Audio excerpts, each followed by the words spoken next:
Dentro de alguns dias, vai iniciar-se um dos eventos que chama a atenção do mundo inteiro. Dentro de alguns dias, o mundo inteiro voltará a sua atenção para 3 países. O que vai acontecer dentro de poucos dias? Vai iniciar-se então a Copa do Mundo. E é interessante que alguns dias atrás, o Brasil inteiro estava com uma expectativa. O Brasil inteiro estava esperando pela decisão de um homem que ficou numa responsabilidade que estava sobre seus ombros de selecionar entre aqueles que os brasileiros julgam ser os melhores. Eu digo que todos os países que estão envolvidos na Copa do Mundo, os seus técnicos das devidas seleções, eles fizeram exatamente a honra daquilo que chamamos de seleção. Selecionaram mesmo aqueles que julgam eles ser os melhores. Mas quando nós pensamos no Evangelho, não é assim que Deus faz. Quando nós pensamos no Evangelho, não é assim que o Senhor trabalha. O Senhor não escolhe os melhores. E se Ele escolhesse os melhores, eu não estaria aqui. E se Ele escolhesse os melhores, eu não seria pastor. E se Ele escolhesse os melhores, eu nem me congregar em algum lugar, eu iria congregar. Porque não tenho nada, nenhum item, nada mesmo, que pudesse ser chamado de alguém que merecesse participar dessa seleção. Mas o que quero dizer a vocês essa noite é que Ele não escolhe os melhores, mas Ele escolhe os improváveis para transformar o mundo. Eu vou repetir isso. Ele escolhe os improváveis para transformar o mundo. E se você está aqui essa noite, é porque Deus o escolheu. E Deus o escolheu para uma missão especial. E Deus o escolheu para que você faça aquilo que Ele quer que você faça. Quando pensamos na seleção, eu até anotei algumas coisas, que eu sou tão bom de futebol, que se eu não anotasse, eu não lembraria. Eu sei que tem gente aqui que é expert aí nessa ideia do futebol, mas eu sou tão bom que se eu não tivesse essas anotações, eu não lembraria, não. Certamente, o técnico da seleção brasileira, fazendo essa seleção de nomes, ele escolheu aquele que ele julgou ser os melhores para o goleiro, os goleiros que têm os seus reservas. É que essas pessoas, eles precisaram estar juntos em algum momento, porque eles precisaram treinar juntos, eles precisaram, posso usar a linguagem, ensaiarem juntos. Aí tem aquela ideia que chamam por aí de jogada, o quê? Ensaiada. Tem coisas que a gente ensaia e no final das contas não sai legal, não é? Tem muita coisa que a gente ensaia e no final das contas não sai como foi planejado. Mas o que eu gostaria de dizer a vocês é que se eles não tivessem um tempo adequado para estarem juntos, se eles não tivessem um tempo ideal para treinarem juntos, quando eles chegassem no campo, no estádio, eles iriam olhar um para o outro e dizer: e agora? O que a gente vai fazer? Ele, escolhendo os improváveis, Ele nos colocou como seleção, não dentro de uma igreja, mas dentro de um reino. Aleluia! E Ele nos escolheu e nos colocou dentro de um reino para uma missão específica. E pode ser que a sua jogada seja diferente da minha. E pode ser que a sua habilidade seja diferente da minha. E pode ser que os dons que você possui, eu não possuo, não. Mas nós temos um alvo, um objetivo. E o objetivo não é a receber aplauso dos homens. O objetivo do homem batista é glorificar o nome de Jesus Cristo. E por isso, dito isso essa noite, estamos diante de uma passagem das Escrituras Sagradas que julgo ser muito pertinente ao meu coração e ao seu coração para compreendermos na prática o que é unidade. E o Salmo, então, o salmista Davi escrevendo esse Salmo, que é conhecido como Salmo de peregrinos, Salmo de peregrinação, Salmo que eles também chamam de romagem, Salmo esse que era cantado pelos hebreus quando viajavam para as grandes celebrações que aconteciam em Jerusalém. Gente de todas as regiões iam para Jerusalém. Eles não iam contando prosa, não. Eles não iam contando piadas, não. Eles iam caminhando e celebrando a Deus. Isso significa que quando o homem batista ele sai do culto, isso significa que quando o homem batista sai de um congresso, quando o homem batista sai de um encontro como esse, ele não pode voltar para casa contando piada, mas ele pode voltar para casa contando as bênçãos recebidas do Senhor. Voltar celebrando, porque nós temos motivos para celebrar. Quem tem motivos para celebrar? Louvado seja o nome do Senhor.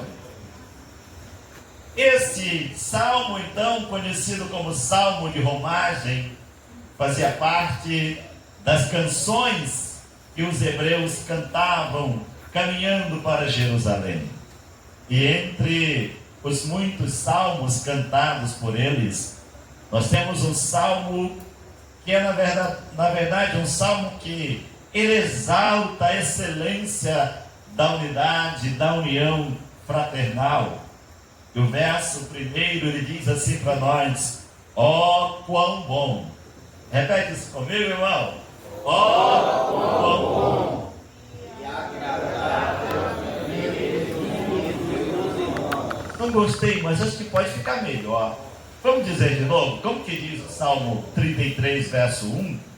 Ó quão bom e agradável é que os irmãos vivam em união.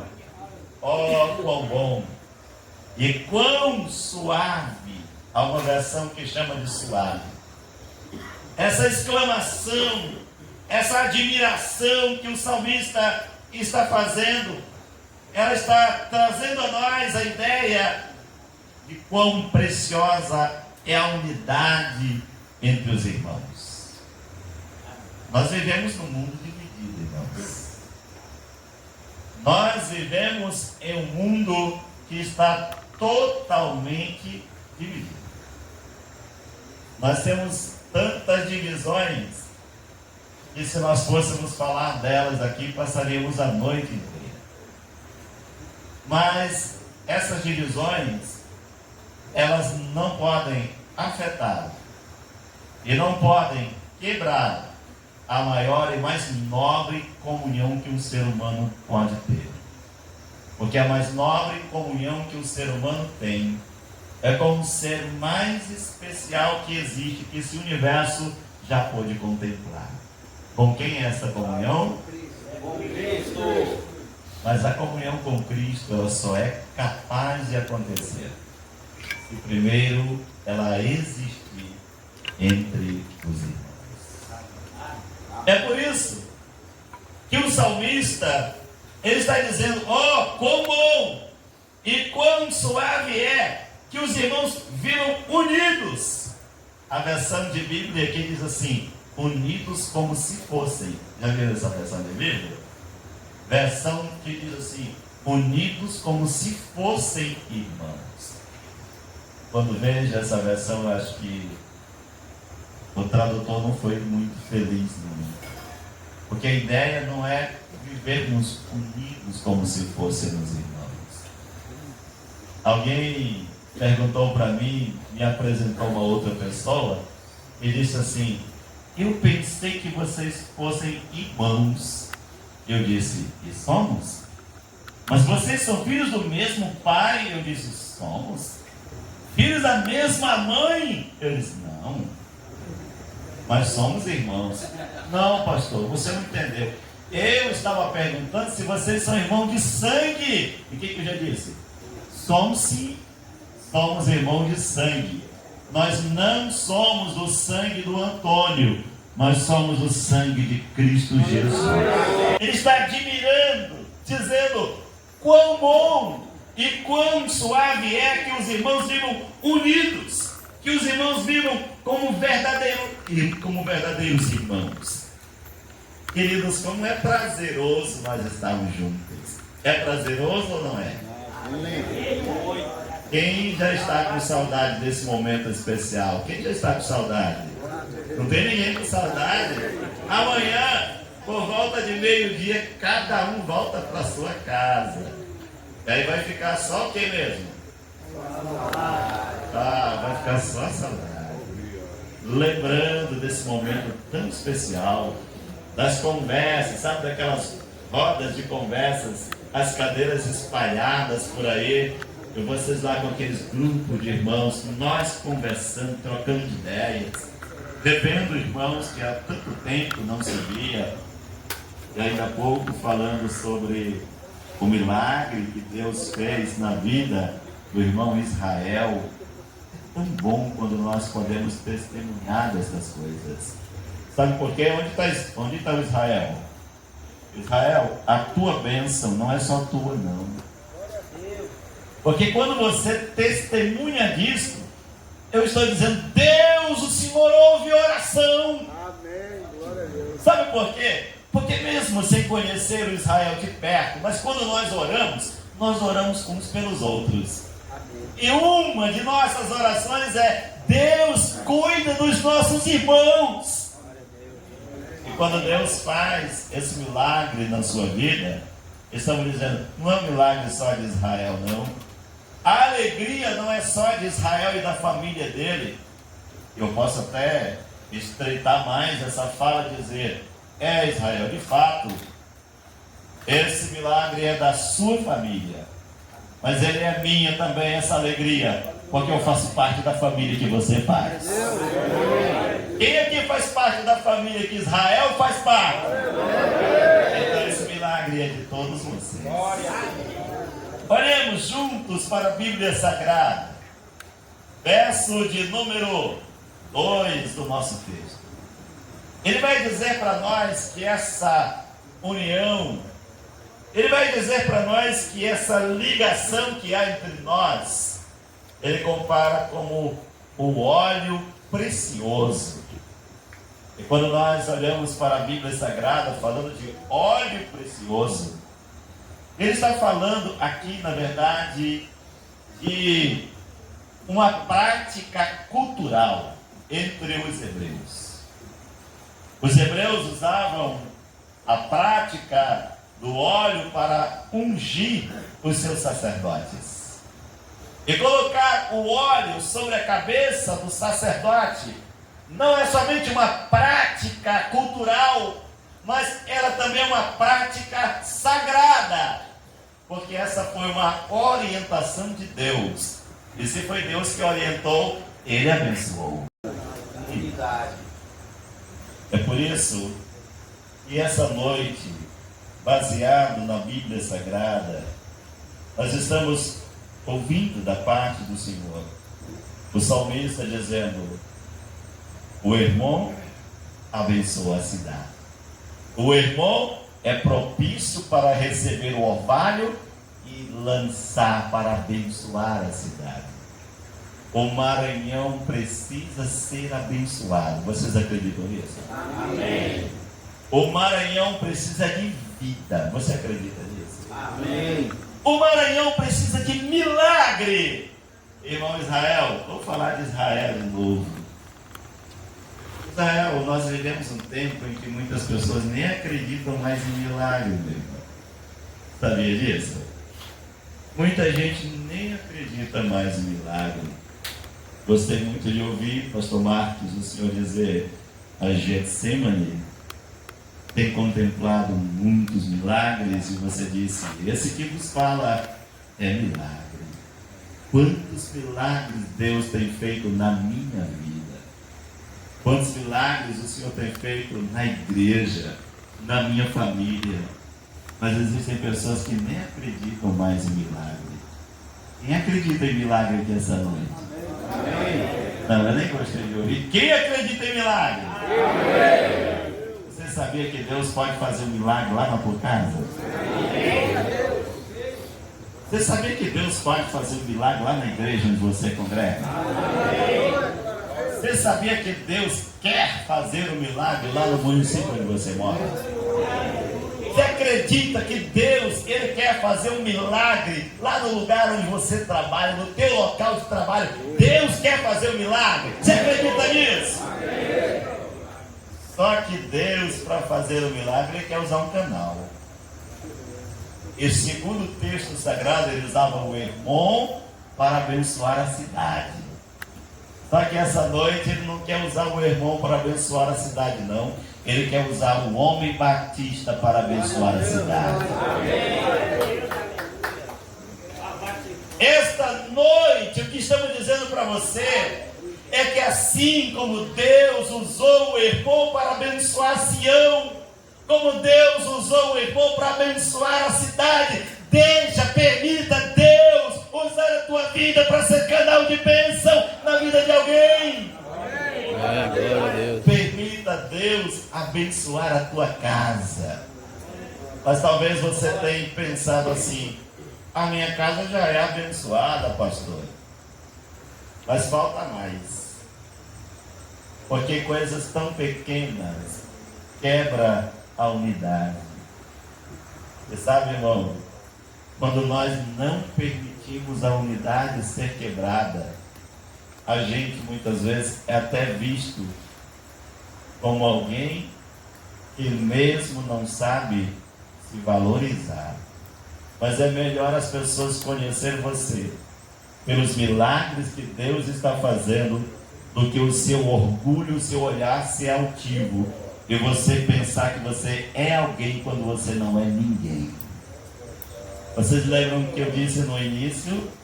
As seleções escolheram os melhores, porque julgam eles ser os melhores. Mas Deus escolheu os improváveis para fazer deles canal de bênção.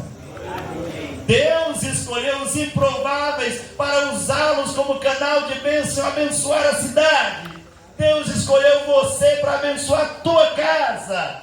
Deus escolheu você para abençoar a igreja que você congrega, o lugar onde você trabalha, o lugar onde você anda.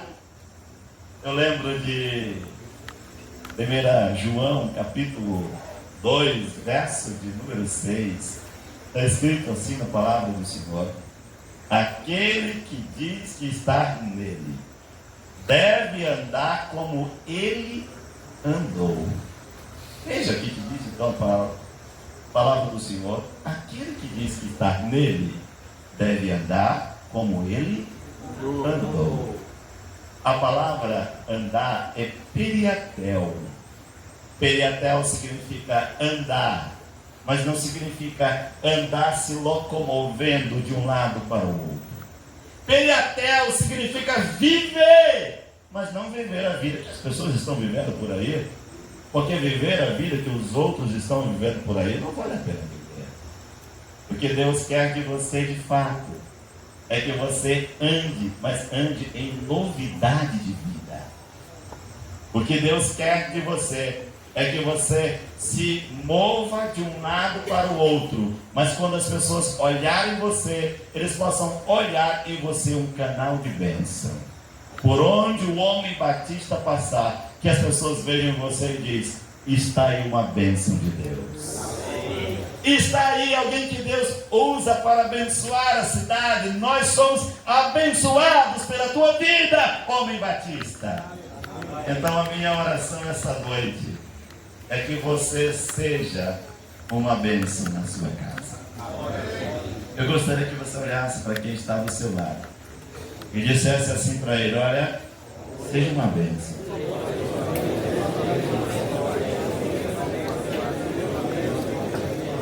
seja uma bênção. Vocês lembram do que Deus disse para Abraão? O que foi que Deus disse mesmo para Abraão? Se tu uma... Meus irmãos, vou perguntar de novo para encerrar. O que foi que Deus disse para Abraão? Se tu uma...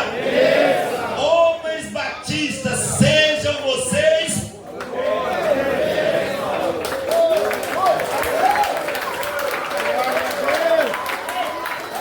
Vamos repetir de novo, Senhor, nós. O que foi mesmo que Deus disse para Abraão? Vamos dizer agora assim, ó, homens batistas do Maranhão, sejam uma bênção. Vamos dizer juntos? Homens batistas do Maranhão, sejam uma bênção. Alguém precisa de você. E se você entender que alguém precisa de você, por onde você andar, você vai andar com uma responsabilidade. A responsabilidade de ser diferente de tudo e de todos. Que Deus em Cristo nos abençoe para sermos diferentes em nome de Jesus. O exemplo de Arão, ele disse: é como o óleo sobre a cabeça de Arão. E pensem vocês, que quando esse óleo ele era colocado sobre a cabeça de Arão, ele não ficava apenas na cabeça de Arão, mas diz para nós as Escrituras Sagradas, que esse óleo, ao ser derramado sobre a cabeça do sacerdote, ela fazia o quê? Ela descia para a sua barba. Ouça bem, a bênção vem do alto, e a bênção vem sendo derramada sobre o rosto do sacerdote.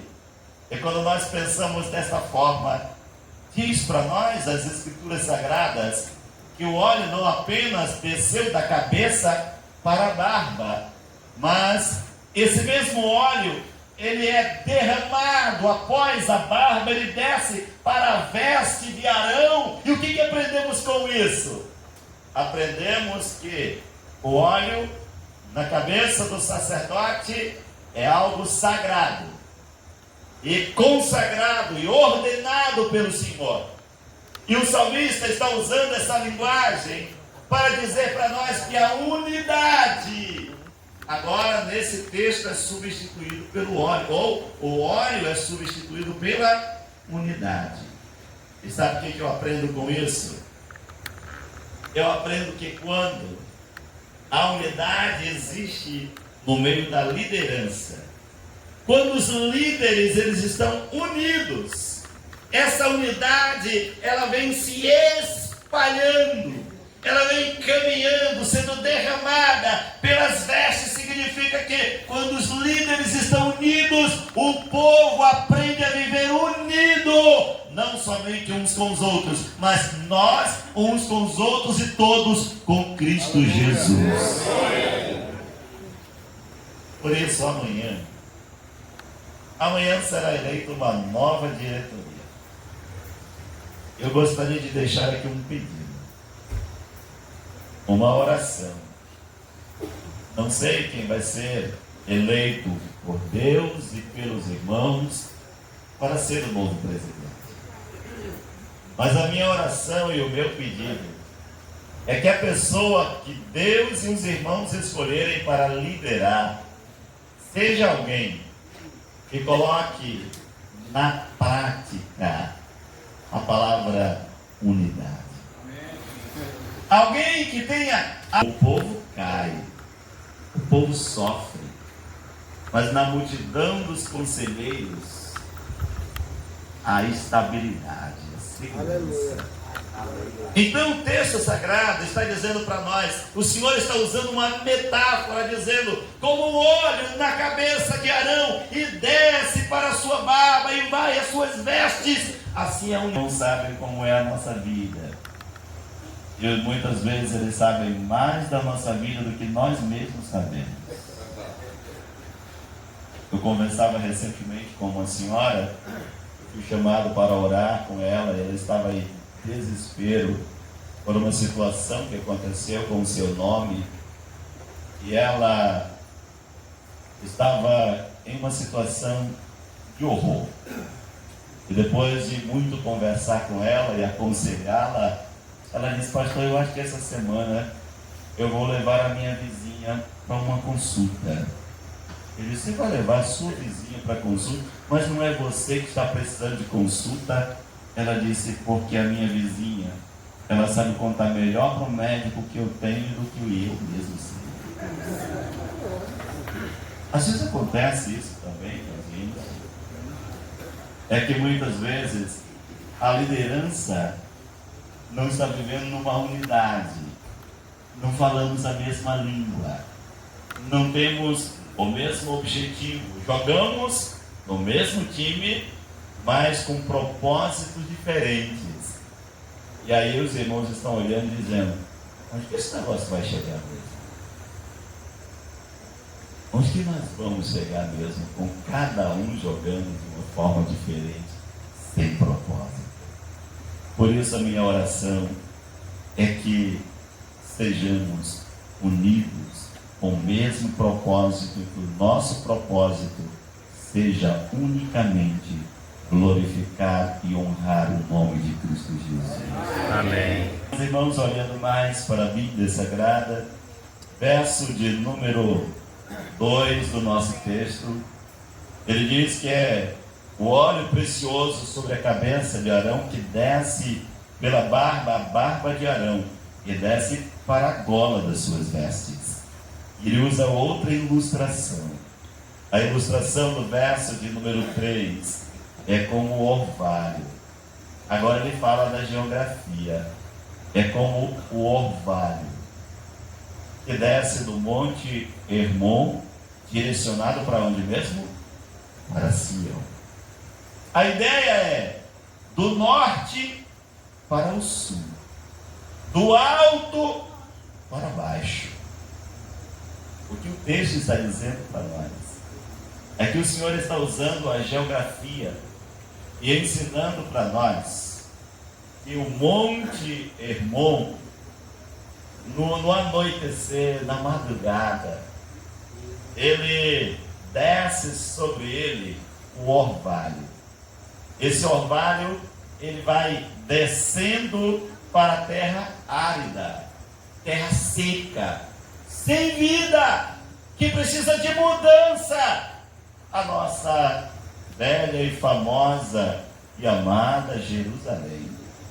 E quando penso nessa metáfora usada por Jesus, ele está dizendo: unidade no meio dos crentes é como o orvalho lá do Monte Hermon.